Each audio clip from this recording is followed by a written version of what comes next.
Boa noite, amigos, amados irmãos da Igreja Presbiteriana de Cruz das Armas. Vamos dar início agora à nossa live de estudo bíblico. Estamos estudando a primeira carta do apóstolo Pedro nesses dias. Convidamos você, seja bem-vindo. Você que está aí preparado para participar conosco desse estudo bíblico nessa quarta-feira. Só lembrando que estamos nos reunindo virtualmente por conta da reclusão social. Então, não podemos ter aglomeração de pessoas, por isso estamos fazendo as lives. Temos um Deus que é onipresente, então Ele está presente tanto na igreja com os irmãos, quanto aqui em nossas casas, fazendo culto, estudando a Bíblia. Deus está presente, não temos nenhuma dúvida disso, irmãos. A presença de Deus é certa. Deus disse, já prevendo pequenas reuniões, Ele disse, onde estiverem 2 ou 3 reunidos em meu nome, eu estarei no meio deles. Então não temos a menor dúvida, né, da presença de Deus conosco aqui, e a igreja reunida, cada um na sua casa, juntos adorando ao nosso Deus. Fazemos isso com muita certeza de que Deus está presente. Nós vamos cantar, vamos louvar, e temos a certeza da presença de Deus em todos os atos litúrgicos. Não há nenhuma dúvida de que Deus está conosco, tanto sozinho quando entramos no quarto para orar, como quando estamos na igreja com 100, 200 pessoas, ou quando estamos em casa transmitindo pela internet, que é um meio de comunicação que agora é ao vivo. Estamos aqui na presença de Deus. Deus é o aqui e agora, e fazemos isso com muita alegria. Vamos estudar hoje, continuar o estudo na primeira carta de Pedro. Nós vamos nessa oração inicial orar por Edmir.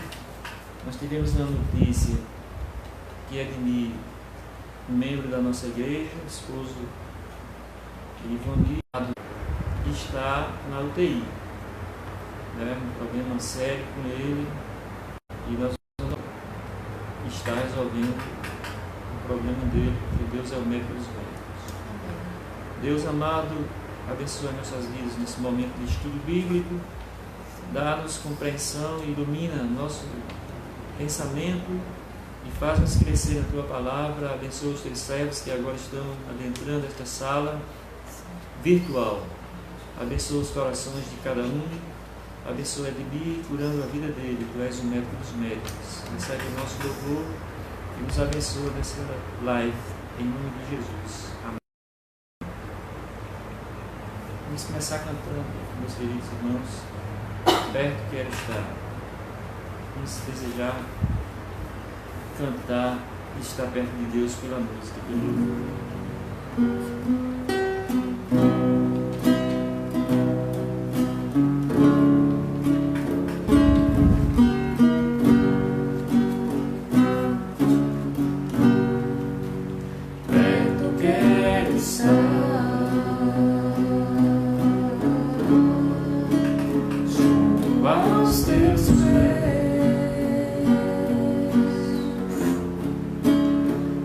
Prazer maior não há.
prazer maior não há.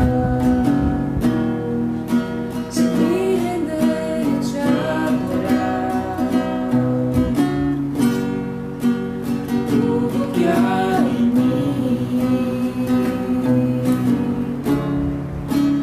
quero te ofertar, mas ainda é pouco ser, se comparado ao que ganhei.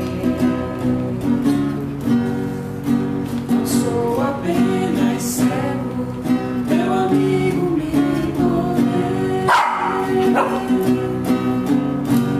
Te louvarei.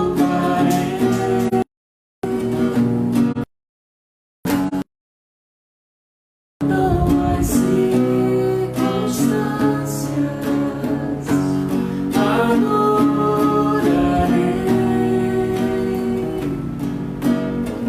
somente a ti, Jesus, somente a ti, Jesus.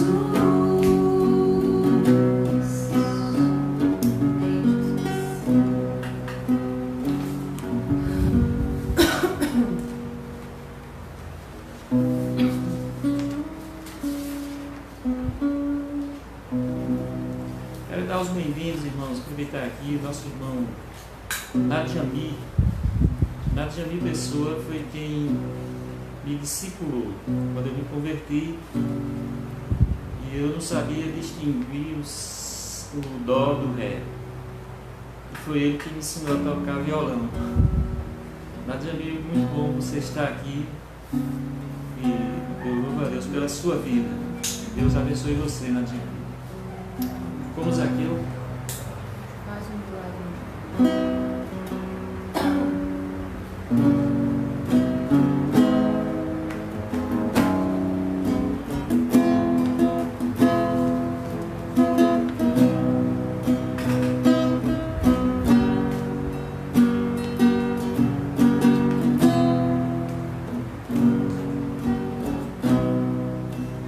Como Zaqueu, quero subir o mais alto que eu puder, só pra te ver, olhar para ti e chamar sua atenção para mim. Eu preciso de ti, Senhor. Eu preciso de ti, ó Pai. Sou pequeno demais, me dá a tua paz, guardo tudo pra te servir.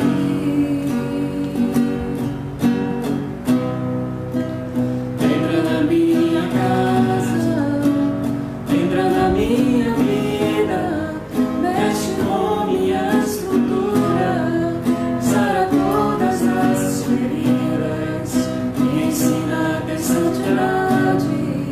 Quero amar somente a ti, porque o Senhor é o meu bem maior. Faz um milagre em mim.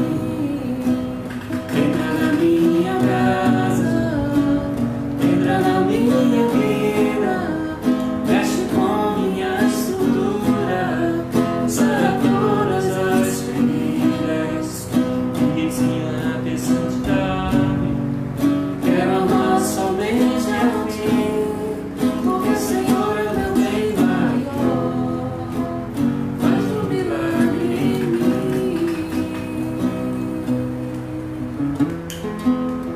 Faz um milagre em mim. Amém. Vamos cantar uma outra música de Cléber Lucas, Mas que uma Mais Que Uma Voz. Já todos nós sabemos, eu convido você a cantar conosco. Eu queria ter mais que uma voz, mais que um amor e uma vida para oferecer a Ti, Senhor. pois tu és muito mais que eu possa ter em meu ser. Tu és o autor, aquele que pintou com perfeição a vida. Vamos cantar.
Vamos convidar agora os amados irmãos para abrir suas Bíblias aí em seus lugares, nas suas casas.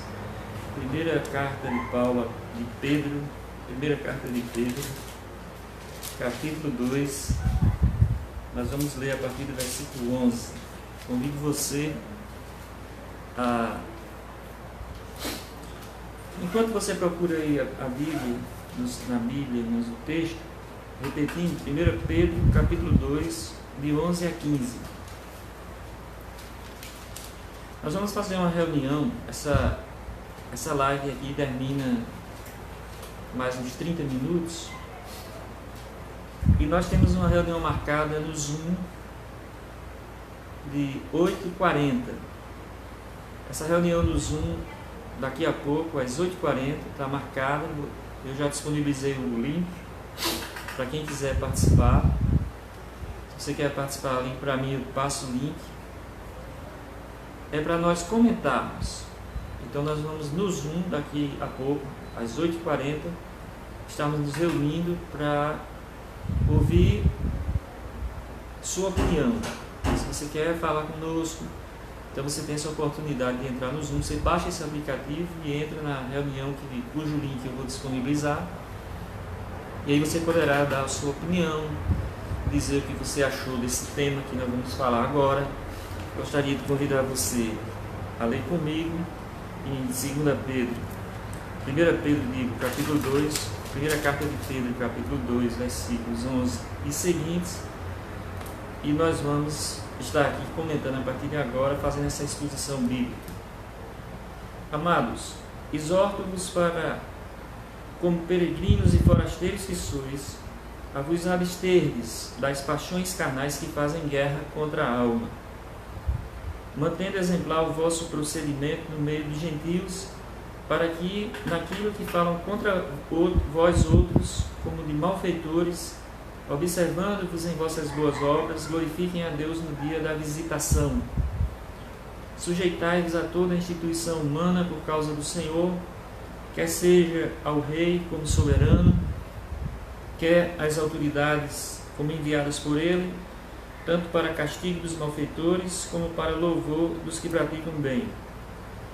Porque assim é a vontade de Deus, que, pela prática do bem, façais emudecer a ignorância dos insensatos. Vou ler até o 17. Como livres que sois, não usando todavia a liberdade por pretexto da malícia, mas vivendo como servos de Deus, tratai todos com honra, amai os irmãos, temei a Deus, honrai o rei.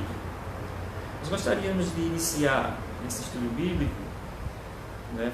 repetindo que a primeira carta de Pedro, no primeiro capítulo, o apóstolo Pedro, ele traz doutrina, ele traz ensino. E agora no segundo capítulo ele traz a prática, a exortação. Nós percebemos isso, essa diferença entre o primeiro e o segundo capítulo, irmãos, que é uma estratégia do escritor. No primeiro capítulo ele traz ideias, a doutrina do novo nascimento, aquilo que Deus fez na nossa vida. E no segundo capítulo nós temos estudado e visto que ele coloca a questão pragmática. No primeiro capítulo ele traz o pensamento, a doutrina cristã, e agora nesse capítulo que estamos, o apóstolo Pedro ele lembra novamente, porque ele já falou isso no início, mas ele fala para os seus ouvintes, aliás, seus destinatários, fala que ele exorta. E nós temos uma diferença entre ensino e exortação. Algumas pessoas acham que exortar é chamar a atenção, dar carão, disciplinar as pessoas, mas não é. O termo exortação tem muito a ver, queridos. Exortação está junto com o ensino. O ensino pode ter exortação ou não, ser apenas ensino. Mas a exortação, ela tem a ver com diríamos assim, a influência positiva, você estimular as pessoas. Exortação tem a ver com influenciar. Todo ensino que tem junto a exortação, que é a maneira de transmitir o ensino, que a gente pode estar transmitindo o ensino, mas um ensino meio que desanimado, sem graça. Você pode estar falando coisas grandes, profundas, mas sem o espírito exortativo, sem esse ânimo para exortar o ouvinte, o leitor, para quando você escreve, sobre a importância disso. Então, a exortação ela caminha junto ela deve caminhar junto. Nem sempre ele está junto por conta das pessoas que falam, que pregam. Uma aula pode ser muito boa, mas não ter exaltação, não ter esse poder de influenciar, de fazer com que as pessoas se convençam e queiram fazer isso que está sendo dito e abracem essas doutrinas, essas ideias, se não tem exaltação. Então você pode apenas estar ouvindo um discurso, ou alguma coisa, uma aula, uma palestra, mas sem essa sinergia, sem essa vontade de fazer aquilo que está sendo dito. E nós achamos super importante e necessário, meus queridos, essa parte exortativa, passar isso para os nossos ouvintes e fazer com que você queira, que haja vida, que você veja nexo no que está sendo dito. O apóstolo Pedro, ele tem essa capacidade. Ele diz aos seus destinatários, ele escreve para pessoas, para judeus que estão espalhados, na dispersão, que são forasteiros. Novamente ele lembra, como peregrinos e forasteiros. O apóstolo Pedro faz questão de lembrar aos seus destinatários, aos seus leitores, que eles são peregrinos e forasteiros, e isso é realmente o que estava acontecendo com eles, porque eles estavam fugindo da perseguição do governo romano, por isso foram dispersos pela Ásia Menor. Mas também, queridos, precisamos pensar que é uma figura de linguagem que serve para nós hoje, porque nós não estamos dispersos da nossa pátria, nós estamos aqui no nosso país, na nossa terra, mas espiritualmente nós precisamos entender que nós não somos deste mundo. Nós somos peregrinos e forasteiros, nós somos de um outro mundo, nós somos de outra pátria. E dentro desse conceito, desse contexto de forasteiros e peregrinos que somos, nós precisamos nos abster, porque o apóstolo Pedro vai falar destas coisas que devem ser esquecidas, colocadas para o lado, já que nós somos peregrinos e forasteiros. Então nós devemos nos abster das paixões carnais que fazem guerra contra a alma. Então, essas paixões carnais, queridos, não podemos falar sobre elas sem pensar no que está em Gálatas, que é o fruto da carne. Temos lá o fruto do Espírito e as obras da carne. E nós sabemos muito bem, queridos, a questão das obras da nossa carnalidade. Nós somos carnais ainda. É importante lembrar, eu sempre digo, que nós não somos mais quem éramos, porque nós somos novas criaturas, mas nós ainda não somos quem deveríamos ser. Nós não somos mais quem éramos, mas ainda não somos quem deveríamos ser. Então é uma situação difícil. É uma situação muito difícil para aquele que crê em Jesus, que quer servir ao Senhor, que passa esse conflito entre o que eu era e o que eu serei. Então nós, nesse momento, irmãos, de peregrinação, porque estamos caminhando como peregrinos numa terra estranha em direção ao nosso lar celestial, considerar esses estados de coisas, que são estados mentais. Estados mentais porque nós processamos. A nossa mente, Deus fez a mente com a capacidade de processar. Eu sempre, na linguística, eu gosto muito desse tema, o processamento linguístico. Foi aí que eu fiz os meus estudos, mestrado e doutorado. E a gente vê que processar, queridos, é transformar. E eu sempre dizia aos meus alunos de língua portuguesa que processar é mais ou menos como aquela máquina de fazer caldo de cana. Então, processamento, você pega aquela cana, coloca lá na máquina e roda, e ela se transforma em caldo. Caldo de cana, que por sinal é muito bom. Então, a linguagem, ela é processável.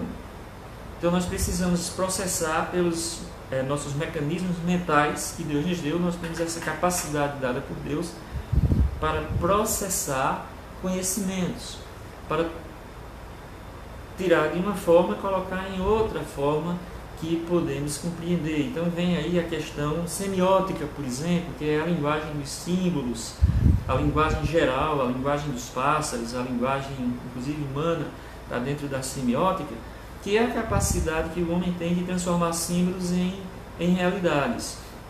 Então é simbólico. Nós vivemos nessa configuração mental de símbolos que são significativos ou não para a nossa vida.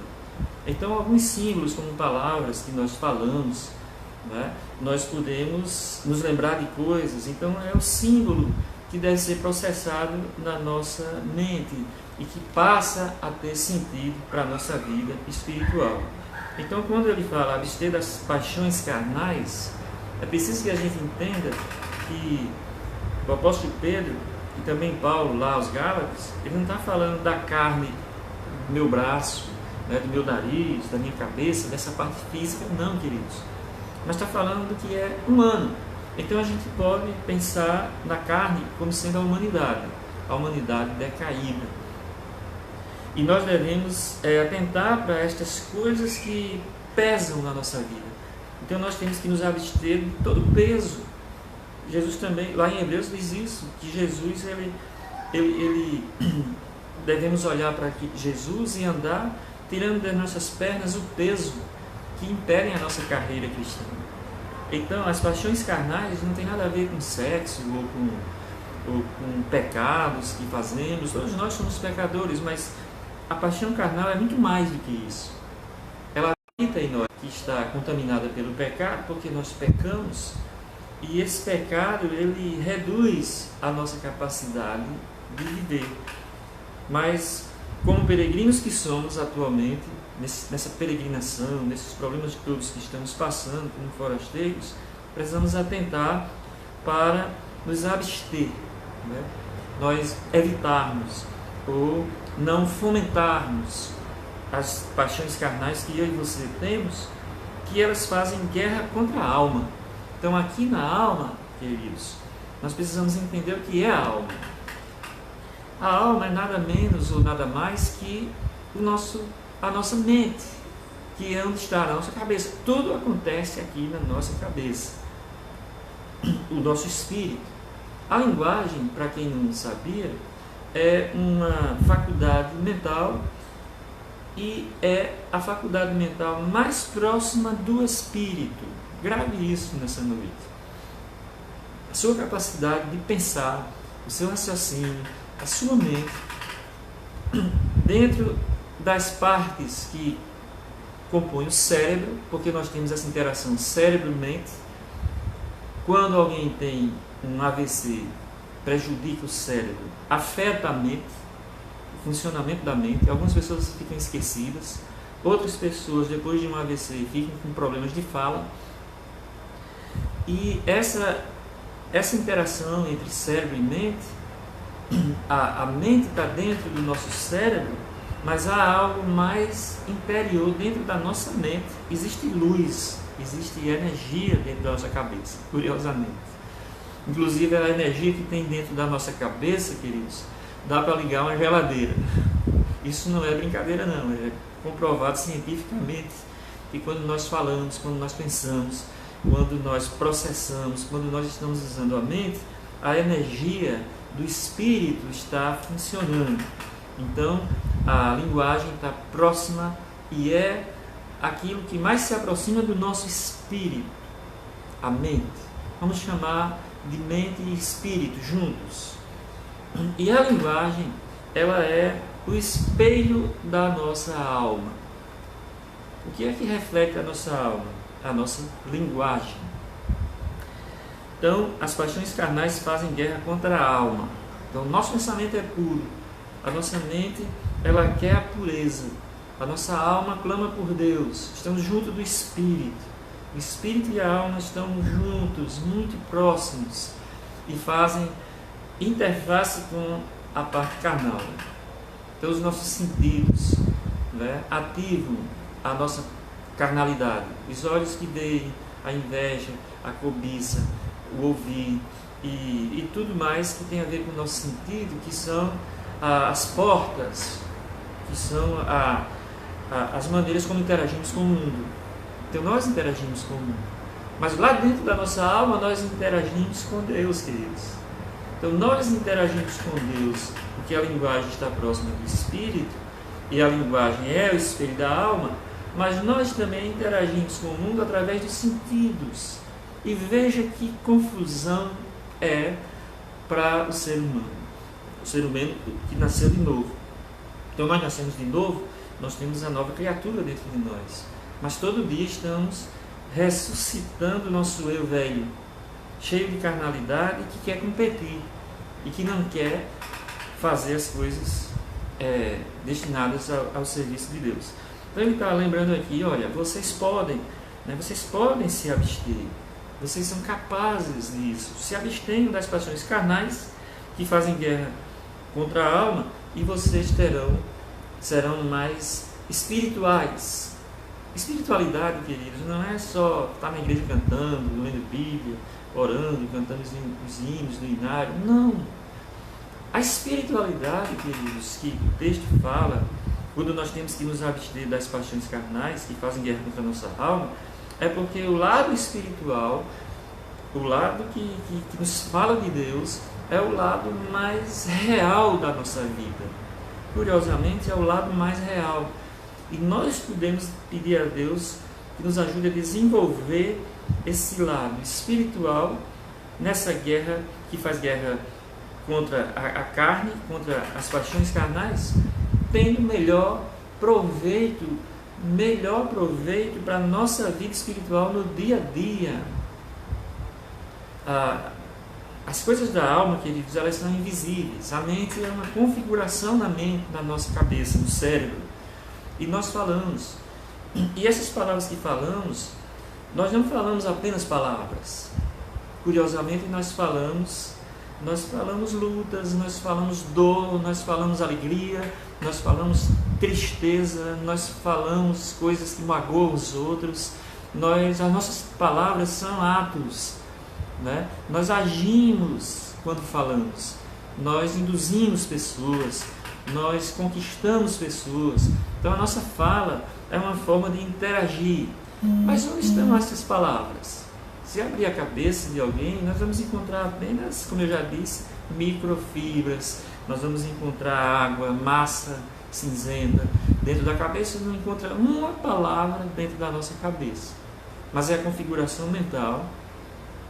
Existe uma parte do nosso cérebro chamada occipital, que é aqui atrás do nosso pescoço, que é responsável pelas palavras, pela ortografia e pelas palavras que conhecemos. Mas não existe palavra lá dentro, é apenas o lugar onde é processado aquilo que nós lemos, né? Os nossos olhos levam a informação lá para o occipital, para que seja processado do lado esquerdo e a gente possa entender isso tudo muito rápido. O que eu estou falando, irmãos, é que nós temos a alma e temos a parte física. Então a interação corpo e mente, a interação cérebro e mente é alguma coisa magnífica que Deus criou, mas é alguma coisa complexa que a gente precisa administrar. E se abster das paixões carnais são as coisas pequenas. Quando Paulo fala em Gálatas sobre as obras da carne, ele fala sobre cobiça, sobre inveja, sobre todo sentimento mal que leva o homem para baixo, que desanima o homem de viver, que trazem morte, são as obras da carne. Mas o fruto do Espírito, que é o amor, a alegria, a paz, aí são coisas produzidas por Deus na nossa vida. E se nós pedirmos a Deus, Senhor, produz o fruto do Espírito, que é apenas no singular, um fruto com 9 partes, produz isso na minha vida, Senhor. Eu quero ter amor, eu quero amar a mim mesmo, amar a minha família, amar as pessoas, eu quero viver aqui e agora, né? Embora seja eu um peregrino, um forasteiro, eu estou em terra estranha, é difícil, mas como viver esse período? Exatamente nos abstendo das paixões carnais, compreendendo o mundo de Deus de uma forma muito mais adiantada, avançada, o que Deus quer nos dar, ideias abençoadas que vão favorecer a nossa vida, que vão nos dar energia para viver, para ser bênção, para abençoar a nossa família, abençoar os nossos amigos, abençoar as pessoas com coisas coerentes, com a graça de Deus na nossa vida. Então, só colocando esse versículo 11 dentro dessa perspectiva de que nós precisamos nos abster das paixões carnais. No verso 12, mantendo exemplar o vosso procedimento no meio dos gentios, para que naquilo que falam contra vós outros, como malfeitores, observando-vos em vossas boas obras, glorifiquem a Deus no dia da visitação. Queridos, o apóstolo Pedro não poderia ter sido mais prático, mais pragmático do que nesse versículo. Mantendo, estamos procedendo no meio dos gentios. Nós somos, queridos, um espetáculo. A Bíblia diz em outro lugar que nós somos espetáculo para Deus, espetáculo para os anjos, espetáculo para o mundo, né? As pessoas nos observam. E esse procedimento exemplar tem a ver com o nosso testemunho, claro, a maneira como procedemos. E esse procedimento, queridos, ele é um sinal involuntário. O procedimento não é uma coisa que nós ensaiamos. Essa é a dificuldade de muitos crentes nominais, que se dizem cristãos que vão para a igreja, mas se denunciam no procedimento. O procedimento deve ser alguma coisa natural. É sermos naturais. Então, quando nós pensamos nisso, que temos que ter um procedimento exemplar, mas não porque nos sentimos o tempo todo vigiados. Alguém está me vigiando, então eu tenho que me comportar como uma pessoa de Deus, uma pessoa religiosa. Estão me vigiando, então eu tenho que ficar aqui. Não, eu tenho que pagar essa conta porque eu sou evangélico, o meu procedimento, eu vou fazer isso. Ora, queridos irmãos, se isso não existe de fato, nós vamos ficar o tempo todo prostrados no âmbito terreno de dar satisfação às pessoas. Ah, não vou fazer isso não porque pode ser que alguém da igreja veja. Ah, eu não posso fazer isso porque meu pastor vai me disciplinar. Ah, queridos, se você não tem maturidade para mostrar um procedimento natural, um procedimento involuntário, eu digo involuntário porque aquilo que é voluntário, muitas vezes, irmãos, é controlado por nós. Então eu me voluntario para fazer. O involuntário nós não damos conta. Curiosamente, as palavras que dizemos no nosso dia a dia, como se estivéssemos não sendo vistos, é que vai mostrar o caráter cristão. O caráter cristão, ele não é uma coisa combinada. Não, eu hoje vou agradecer a todo mundo que passar pela rua, vou fazer o bem. Isso é voluntário. Mas o que o texto diz é que esse procedimento exemplar, ele é, queridos, involuntário, é algo natural. Então, é alguma coisa que existe dentro de nós. Eu não me preparo para assistir, eu não preciso trocar de roupa, uma roupagem nova, só porque tem alguém me esperando, então eu tenho que me apresentar dessa forma. Porém, se eu, queridos irmãos, ajo de forma involuntária, exalando o bom perfume de Cristo nas minhas atitudes, nas minhas palavras, no meu jeito de ser, então tá bom. Então é esse o ideal, é isso que o texto está nos dizendo. Para quê? Para que naquilo que falam contra vós outros como malfeitores, observando-vos em vossas boas obras, veja bem, essas boas obras, queridos, que vão glorificar a Deus no dia da visitação, as boas obras, longe está de ser a doação de uma cesta básica. Claro, precisamos doar cestas básicas, precisamos ajudar as pessoas nesse momento difícil, de crise, de economia. Se você puder ajudar, louvável, graças a Deus. Façamos isso. Mas o contexto dessas boas obras são novamente involuntárias, queridos. Um servo de Deus que compreende isso, esse servo de Deus, ele sabe que tudo que ele faz é uma boa obra. A boa obra é porque é feita por alguém que é bom, foi que nasceu de novo. As boas obras, elas não são coisas que, como no Espiritismo, vai servir para você ser salvo lá no céu, ou você vai ganhar salvação porque faz boas obras. Não, queridos, só Cristo salva. O sangue de Jesus nos purifica de todo pecado. Mas as nossas obras, sendo boas, elas serão vistas por aqueles que são malfeitores. É um contexto, meus irmãos, aqui na época que foi escrito, de muita perseguição à igreja. O Império Romano era terrível. Eles, de repente, resolveram atacar a igreja. A igreja evangélica não foi logo no início tratada como ilícita no reino romano, porque era dentro do judaísmo. Então, os romanos acharam que era uma coisa só. Mas a guerra começou contra a igreja a partir do momento que os imperadores romanos começaram a perceber que os cristãos eram independentes. Era uma independência que começava a aterrorizar o Império Romano. Era uma independência tipo, eles diziam, só Jesus Cristo é o Senhor. E os romanos começaram a ficar apavorados porque César é o Senhor. Então, os romanos obrigavam todo mundo a dizer César é o Senhor. E os cristãos diziam, não, Cristo é o Senhor. E os cristãos adotavam um único Senhor, que era Cristo. E eles começaram a ser perseguidos, terrivelmente perseguidos, mortos, queimados, enforcados por conta de dizerem que Jesus Cristo é o Senhor.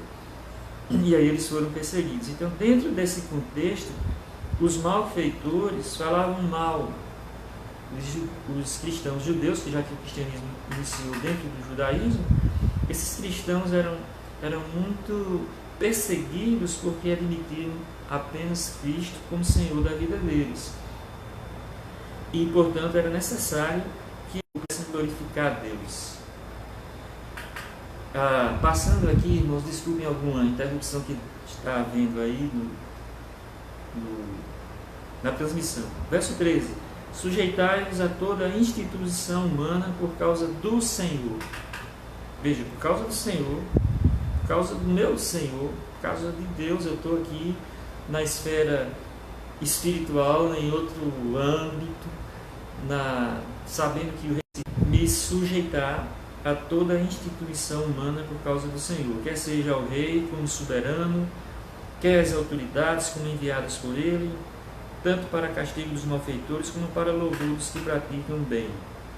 Porque assim é a vontade de Deus, que pela prática do bem façais emudecer a ignorância dos insensatos. Agora eu pergunto, deixa eu te fazer uma pergunta. Será que com base nesse texto, todas as autoridades são enviadas por Deus? Você crê desse jeito? Todas as autoridades são enviadas por Deus? Aqui nós estamos falando, queridos, da autoridade. A autoridade é o reconhecimento. Uma pessoa que tem autoridade, ela reconhece que toda autoridade procede de Deus. Seja, como ele diz no texto, rei, seja soberano, poderíamos aplicar aos dias atuais, seja presidente, seja ministro. Nós temos, queridos, hoje uma inversão no sistema de governo, porque naquela época o Império Romano tinha um governador que reinava e, enfim, todo mundo tinha que obedecer. Hoje em dia nós temos a democracia, que temos a nossa dificuldade em reconhecer que uma democracia seja a melhor forma de governo para qualquer povo que seja. E exatamente por causa das muitas vozes. Democracia é o governo do povo, então muitas vozes. Todo mundo hoje tem a liberdade de dizer o que quer, o que pensa, o que acha, fala mal disso, fala mal daquilo, fala mal desse plano, fala mal daquilo. E por conta disso, queridos irmãos, eu penso que é difícil você ter um governo democrático que realmente possa se autossustentar ou que possa orientar um povo todo. E mesmo no céu, se alguém está pensando que vai para o céu porque lá vai ser democracia, eu queria dizer que desista, porque lá no céu é a monarquia. Só que é a monarquia divina, então vai ser uma monarquia em amor. Então, se você tem um rei que é amoroso, essa monarquia é o céu. Mas o que o texto diz, queridos, é para nós respeitarmos. Respeita. Vamos pensar que se você quer ter autoridade, você tem que saber se submeter a essas autoridades. Se você quer ter autoridade sobre o seu filho, você tem que respeitar o seu filho para que ele saiba te respeitar, para que ele saiba ser obediente. Então, se nós queremos ter autoridade, nós também devemos obedecer. Uma pessoa que não sabe governar, uma pessoa que não se submete a um governo, essa pessoa também jamais saberá governar. Então, é preciso que se pense isso. Então, o texto diz que é a vontade de Deus que existam autoridades que são delegadas por Deus na nossa vida. Então, devemos respeito aos nossos pais, devemos respeito aos nossos professores, devemos respeito aos nossos prefeitos, vereadores, governadores, presidentes, não importa, queridos. Isso não é política, mas é a Bíblia. Então nós devemos orar, devemos respeitar, devemos torcer, devemos orar para que dê certo, porque se o governo de um presidente dá certo, todo mundo ganha, queridos. Não estou aqui defendendo esse ou aquele presidente, estou falando da Bíblia. Feliz é aquele que compreende a hierarquia, feliz é aquele que sabe que é a vontade de Deus. É a vontade de Deus que pela prática do bem façais emudecer a ignorância dos insensatos. Então nós temos um Deus que tem uma vontade soberana e Ele delega a autoridade. Ninguém governa se não for pela autoridade de Deus. Ninguém governa. Pior tirano, se você pensar em Nero, no Império Romano, Calígula e outros imperadores maus que passaram já pelo mundo, a autoridade vem de Deus, para o bem ou para o mal. A autoridade de Faraó era concedida por Deus. Então Deus concede a autoridade. Então tenhamos esse temor e peçamos a Deus que nos ajude a podermos mostrar ao mundo, através do nosso procedimento. Não é ser um povo bobo que não pense, pelo contrário, pensamos muito, pensamos bem. Deus ilumina as nossas mentes para pensar. E principalmente agora, orar pelo nosso país, para que Deus nos dê bons tempos, para que Deus nos dê progresso, para que Deus nos livre desse coronavírus e para que Deus abençoe a nossa pátria.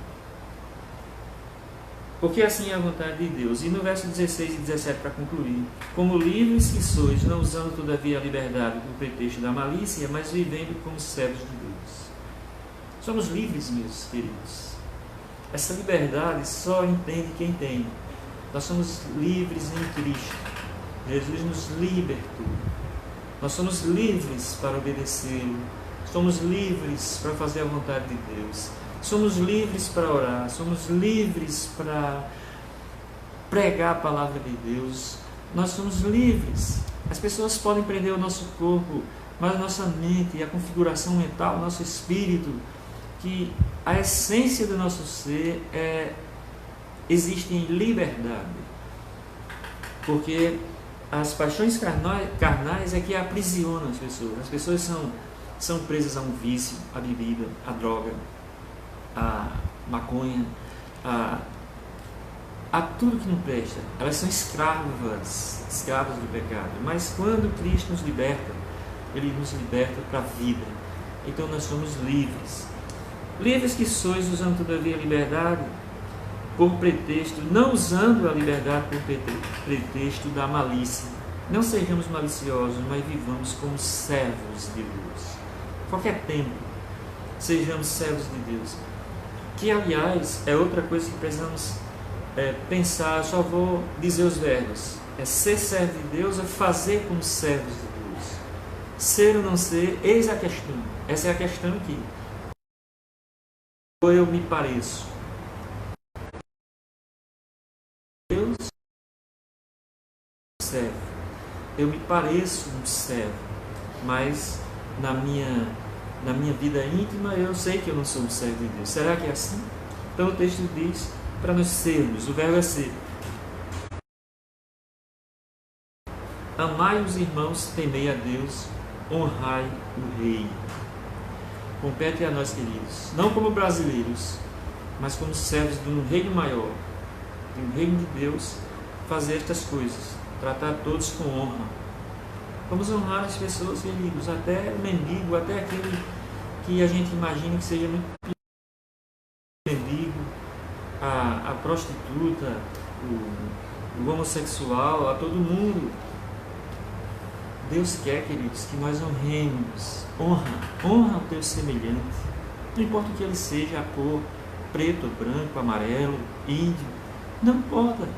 Nós devemos, irmãos, como servos de Deus, honrar. Faça ao outro o que você gostaria que ele fizesse com você. Faça ao outro. Amai os irmãos.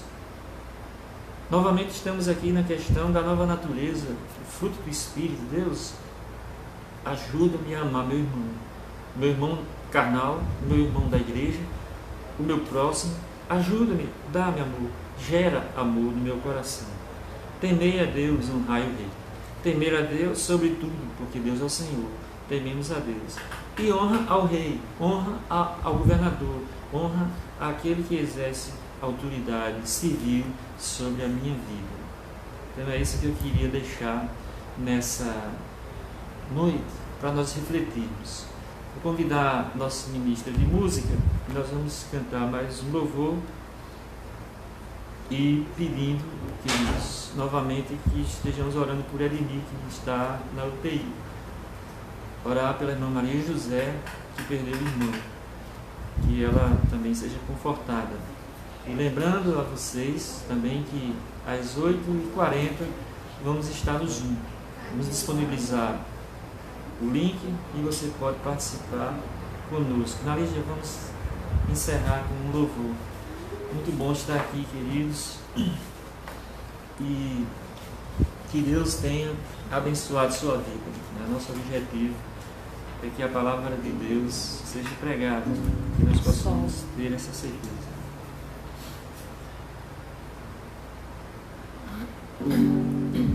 Essa música, queridos, ela fala que o meu Deus é maior que os meus problemas. Então nós todos temos problemas. Às vezes os problemas se acumulam em situações como essa de pandemia. Mas não importa. O meu Deus é maior. Cante conosco.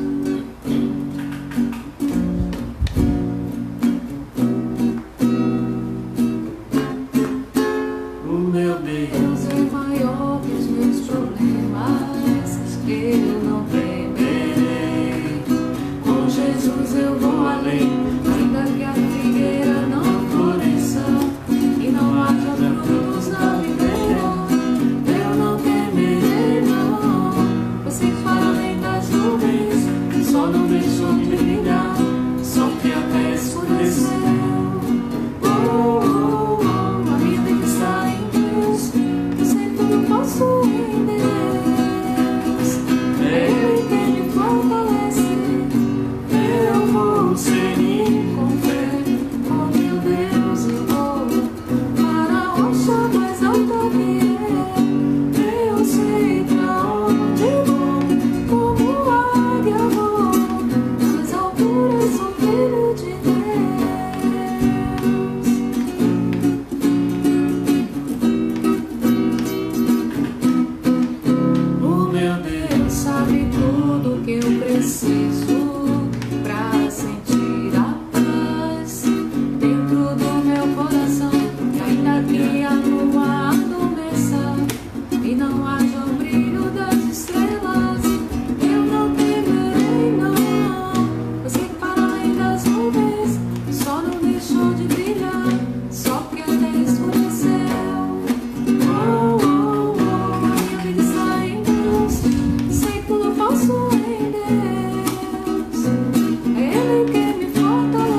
Muito bem, irmãos. Estamos terminando.